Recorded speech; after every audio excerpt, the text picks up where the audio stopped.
சோதிக்கப்படுகிற அந்த நாள் வரை இயேசு யோபுவுக்கு இனிச்சது. இயேசுனாலே அவன் உருகிடுவான். நன்மையில் தலைத்திருந்தான். சோதனை வந்த உடனே அவன் சொல்லுகிறான், என்மேல் கொடூரம் உள்ளவராய் மாறினீரே.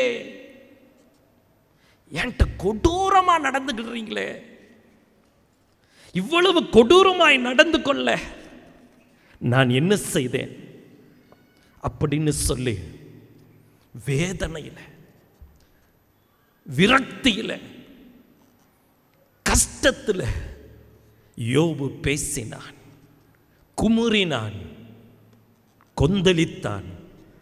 அன்பு சகோதரனை சகோதரியே, உன்னுடைய கடின சூழ்நிலை உன்னை என்ன செய்கிறது? உன்னுடைய சோதனையின் சூழ்நிலை உன்னை என்ன செய்கிறது? இயேசு கிறிஸ்து என்ன செய்தார்? அவருக்கும் கடினம் வந்தது. நமக்கெல்லாம் வர்ற கடினமான சூழ்நிலை சாதாரணமானது. இயேசுவுக்கு வந்த கடின சூழ்நிலையிலே இயேசு என்ன செய்தார்? சத்தமிடாத ஆட்டை போல இருந்தார்.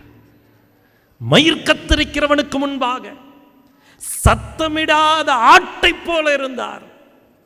சோதனை நேரத்தில் இயேசுவை போல இருக்க உங்களால் முடியுமா? துதியின் கோட்டை ஆலயம், புதிய பேருந்து நிலையம் அருகில், திருநெல்வேலி.